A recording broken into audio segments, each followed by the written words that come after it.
So the cramping kind of built into shortness of breath. The old blue inhaler or Ventolin to any asthmatics out there.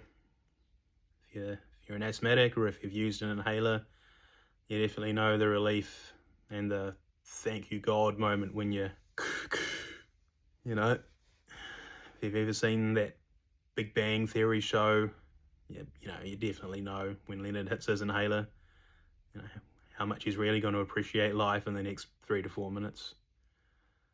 Well, I was waking up short of breath. That's a bit of an understatement. I was waking up barely breathing. I was breathing, but my throat was so closed off, I was struggling to draw breath. So I grabbed my inhaler, like any asthmatic would, next to the bed, and I'd have 3 or 4 puffs. And after about 10-15 seconds, I could feel my heart racing. And then I'd have 3 or 4 more puffs. And then 3 or 4 more puffs. It carried on that way for a good period of time. I started realizing that if I ate too much food, shortness of breath would kick in. And I started going through inhalers faster and faster. Ring up the doctor, repeat prescription. You'd even say to the nurse, can I pick up all 3 repeats at once, just to make it easy? They obliged. That's what they do for patients. Still to this day, I have the option of picking up prescriptions and picking up 3 months supply. I believe laws have just passed or are passing shortly in New Zealand where you can possibly pick up a 6-month supply. All comes down to the doctor, the medication, why you're having it, all these little intricacies. So, shortness of breath continued.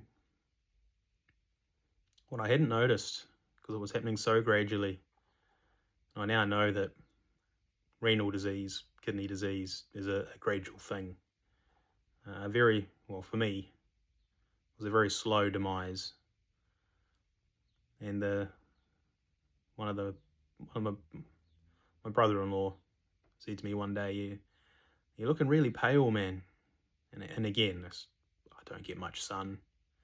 New Zealand sun's pretty harsh. Laughed it off, carried on. Found exercising pretty hard. Going to the gym, playing basketball with my mates, winning basketball, quite competitive.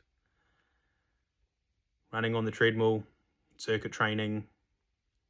It was all very, very good. And in hindsight, it was quite possibly keeping me alive and removing the fluid off my body that I hadn't noticed was no longer coming out as much as I thought. Years later, the doctors would tell me, and I would come to learn how high my blood pressure was and how badly scarred my kidneys were from the hypertension. And the reason why I was still able to urinate was directly because of the hypertension. As soon as I hit that emergency dialysis, pretty much stopped peeing altogether. Although I'd pass a little bit in the morning. It used to make me excited to wake up, go for a piss once every 24 hours. It was some semblance of normal for me. Little did I know that my normal was quickly shifting miles outside of what I considered normal. And my reality was shifting faster than I really knew.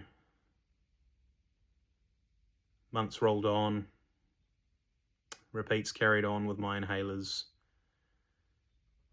Exercise carried on, but got difficult. As everyone does, some people. Slowly stopped going to the gym, and I thought that was normal. I was just like everyone else. No.